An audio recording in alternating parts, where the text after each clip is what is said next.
Hello and welcome to Heretic Harbor. My name is Schaefer. I just want to talk about Warhammer 40,000, my experience going into my first tournament and just getting into the game. I come from a pretty clean slate, so 10th is kind of my intro to 40K. I did try a game of Horus Heresy, but then quickly shifted to 40K, and then seeing that 10th edition was about to come by, I think I played one game of 9th. So I have a lot, kind of an open view, and to me, pretty much everything about 10th is pretty awesome. There's a lot of confusion with it, I know, in a lot of aspects, but most of it is just exciting, and I'm happy I get to play in the world of Warhammer. So I did get to go to the Show Me Showdown this last week. That taught me a ton about the game itself, the competitive side of the game, which is amazing to me. And so we'll just kind of talk about that. I do want to eventually start talking about rules and how the game's played. Since I am so new to it, I'm sure I'll have some mistakes, but I am hoping that what I can explain about my experience helps other beginners like me understand more how Warhammer works and what we can do to not only be active in our local communities with Warhammer, but also be preparing ourselves to be able to join the rest of those people who've been playing forever and know what they're doing. The first thing I really learned with Warhammer is that the game takes forever when you're new. It takes hours. So in the 2 hour and 45-minute windows we had to play at the tournament, 90% of our games and experiences never even got out of turn 3. So there really is a ton of information. You will never be fast enough necessarily to play competitive at the beginning. It's definitely going to take us a lot of practice and probably at least a few months before we can really get quicker and keep pace with all of those top players. But it was a blast. That being said, even losing every single game I played, I think I technically won one, but that was just because the game ended so early and I happened to have a few more points than my opponent. It is amazing though, so I definitely don't want anyone who's interested in going to a tournament not want to go just because you don't feel prepared. I mean, so many of the people I played with, it was either their first tournament or they had only played Warhammer for, I think one guy I played, it was his first tournament and he'd only been playing for about a month. Another guy was in my boat and basically had almost no experience before the tournament, just packed in a few games after 10th was released so that we could kind of not look so silly while we were there. But definitely don't feel overwhelmed or like you're inadequate for a tournament or any kind of competition like that. It's everyone there runs the gamut from heavy, serious people to chill people who are just wanting to learn the game and do it in a competitive setting. So the main purpose, aside from introducing myself, of the video is so I can start talking about the basic structure of the game and all the rules. There's a lot to learn. I mostly just know all the Space Marine rules because that's all I've been playing. And since I'm going to have to start branching off and understanding all the different army rules, not just army, but all the different chapter rules too, I figured I would take a video to start kind of tracking that and be able to make sure that I'm learning the right things and hopefully help other people learn the same things. Yeah, that's it. So the rules are always kind of changing. Even with the people there who I would consider experts, they still had constant interactions every game that might have introduced them to some new mechanic, especially with 10th being so new. There was a lot of interactions they weren't familiar with. There was a lot of having to look into some things. So as much as I would love for us to totally be able to understand everything to do with the rules, there's so much involved in so many different aspects. I think we have to just accept that we need to know most of the rules, but we can't pretend like we know everything. So whenever something comes up that we're not aware of, we need to be talking about it with our opponent, who hopefully knows a little more about that rule, especially if it's one of their army mechanics. They would hopefully know more about it, or at least be able to have a good discussion with us about that. So I think to start, I want to talk about kind of the general overview of the game. So what I'm going to read is in the 10th edition core rulebook, which is available online. And if you don't have access to it, there's links everywhere. I'll put a link on this video as well. But in the introduction page, there's a paragraph that's really important that I think is like the most important part to me of Warhammer. It says, in a game as wide-ranging as Warhammer 40,000, there may be times when you are not sure exactly how to resolve a situation that has come up during play.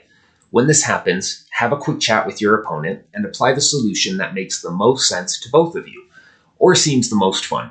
If no single solution presents itself, you and your opponent should roll off, and whoever rolls highest gets to choose what happens. Then you can get on with the fighting. I've thoroughly enjoyed every single game I've played so far, even ones where I got annihilated and completely wiped off the board before my second turn. But it was a blast because I love being a part of the story, and the majority of people you're playing are the same. There's a few people who might get hung up on a rule, but deep down we all just want to play a battle from the Warhammer 40,000 universe. Whenever there's a really big discrepancy, there's always a part of us that wants to win, right? But I learned pretty quickly when playing people who are a little more competitive, since I'm not too worried if something happens in my favor or not, I kind of decided to kind of make this my motto, if you will. But if I wasn't sure exactly how a rule works, like if I knew the rule and it was really clear, I might try to like explain it better and argue. But maybe argue is not the right word, but I would at least like state what I think should be happening. But if it becomes apparent that we're not going to really be able to find a balanced agreement, the official rules say you can roll the dice, and whoever wins the dice roll, that's what you go with for the rest of the game. What I found made people happier was anytime I wasn't sure, I would just kind of do whatever my opponent was wanting, as long as it wasn't going to be like a stupidly insane problem. So having that as my mindset, whenever we butted heads or anything, I would just say, okay, well, if that's how you understand the rule, if it's going to be in your favor to believe it that way, I'll let you believe it. And I found mostly it lets your opponent know that you're not trying to pull anything over on them. And that's not like, because most of us, it's not why we're discussing the rule in the first place. It's just because we think it's wrong. So for me, that's been a huge help. And it made me have a blast with all of my opponents at the Show Me Showdown this last week. There was always a really good friendship, if you will, between us, to where we were open about what we were doing, or if something was annoying and we didn't understand the rule, we could talk about it. So I definitely recommend it. You don't have to play that way, but for me, that was a big help in not letting me get too worked up about situations that would come up. Granted, as I get to know more of the rules and everything like that, I may change my philosophy on that. But for now, it's been helpful to make every game fun. For me, it's also important to understand kind of the bigger picture of the game. So we're playing out a battle, right? That's two opposing armies trying to achieve certain goals on this battlefield. We're not trying to kill each other. Yes, that's necessary, but really there's missions, there's tasks we're trying to achieve.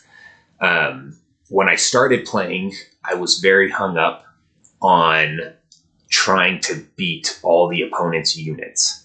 And I still do that sometimes. So I'm only 10 games in now from 10th edition.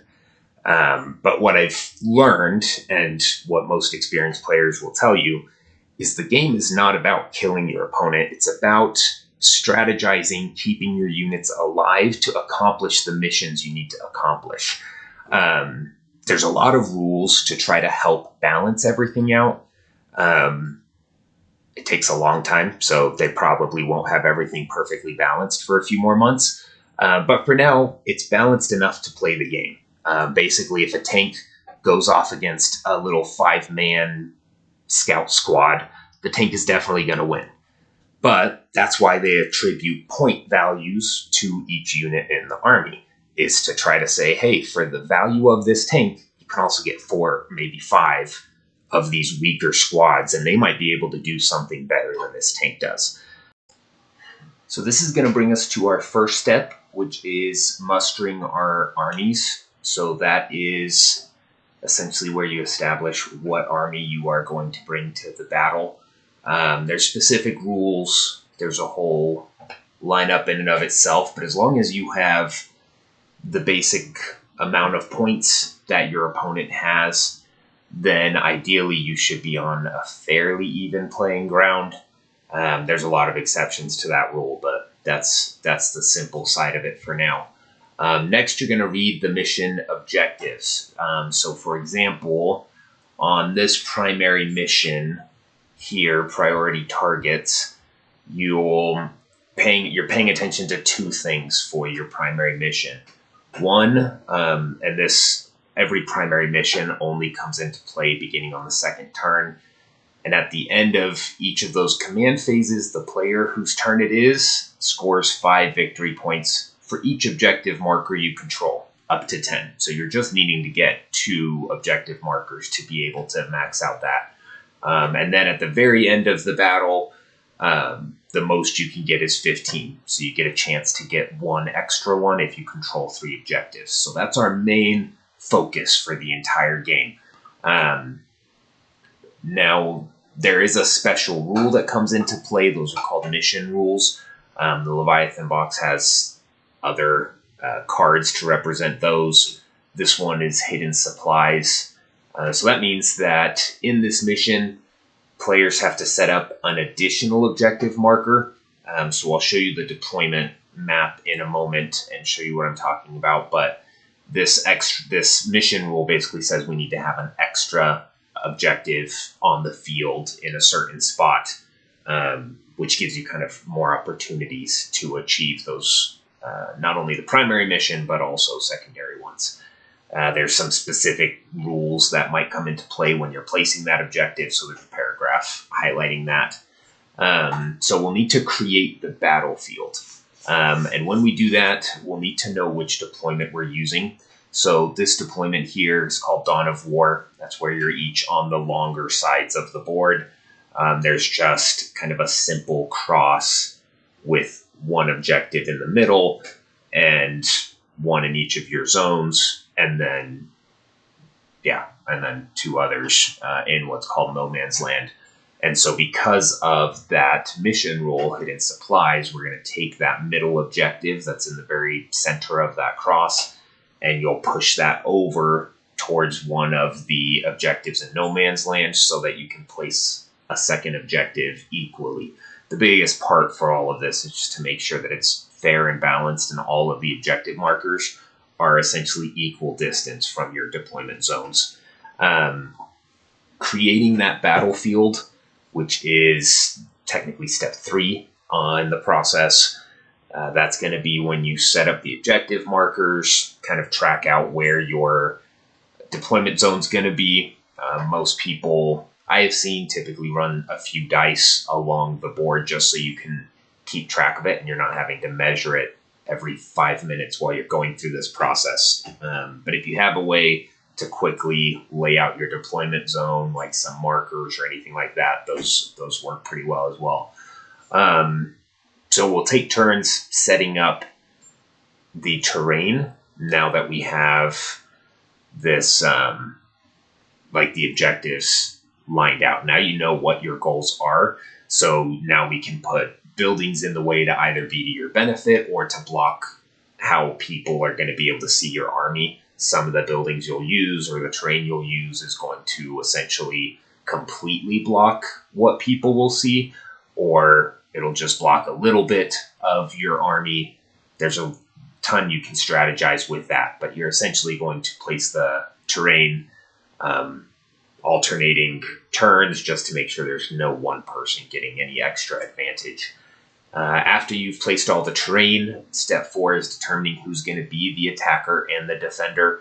That deployment card has a specific zone that's officially for the attacker and a specific one for the defender. So at this point, even though you might be setting up the terrain in your favor, there's technically a chance you could be changing sides. So you might have to deploy on the opposing side from what you had originally intended. So you never want to make the terrain overly protective of your people, because there's a chance the other player might just have all the advantages that you thought you were getting for yourself.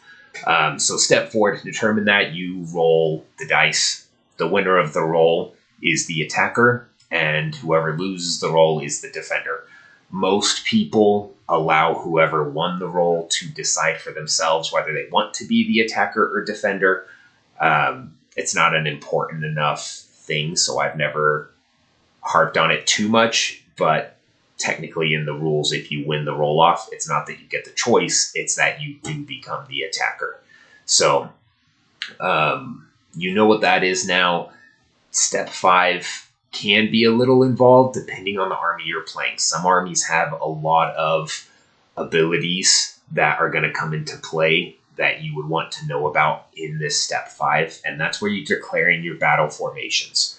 Officially, it says to keep it secret. The reasoning for that is if your opponent doesn't know what you are doing, they can't strategize to hurt, or like if you tell them all of your plans, they'll now be able to prepare for your attack. But if you have units that are going to be inside of certain transports, normally they would not know that until after you have both already decided who's going to be, which leaders are going to be assigned into each unit, which units are going to be in transports, and which units aren't even going to come out into the battlefield yet because you're putting them into what's called a strategic reserve to come out later in the game. So you want to know what you are doing, and you do have to know and have that established beforehand. But the idea is once you share that with each other, you can't make changes to those 3 things. You can't say, oh, well, if you're going to be putting 500 points into reserves, now I'm going to put a few in reserves. If that wasn't your original plan, you're not supposed to be able to change it just because your opponent's doing something. So that's why it recommends, or it says, to keep it secret. Every game I've played, we were pretty transparent about it because we each had things we wanted to do, and it wasn't really going to change based on how many units were being put into reserves or not.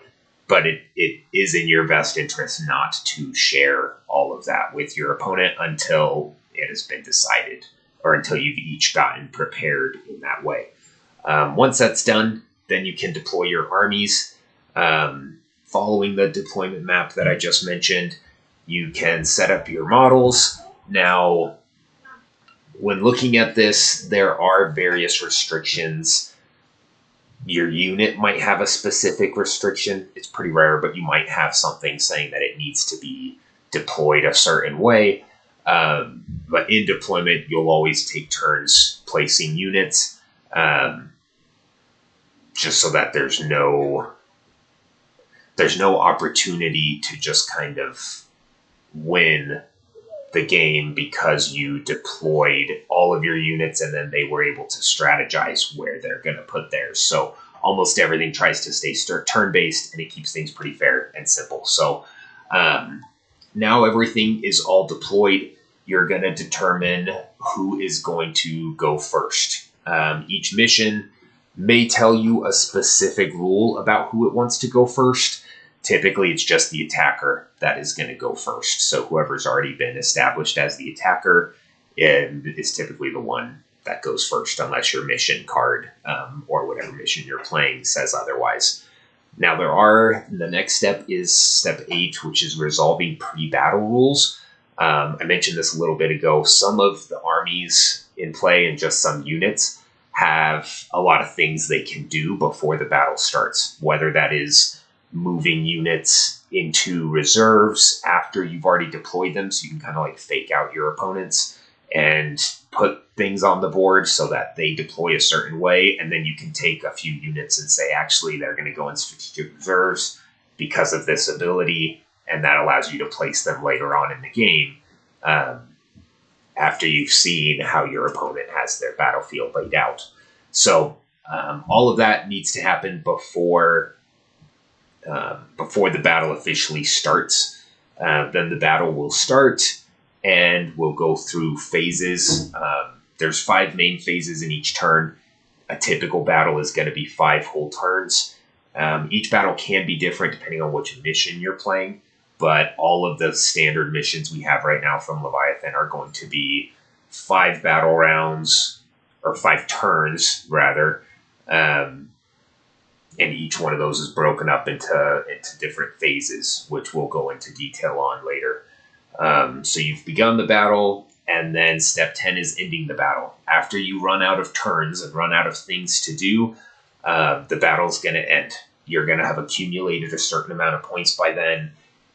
Different things will have happened. Models will have been lost. All of that good stuff.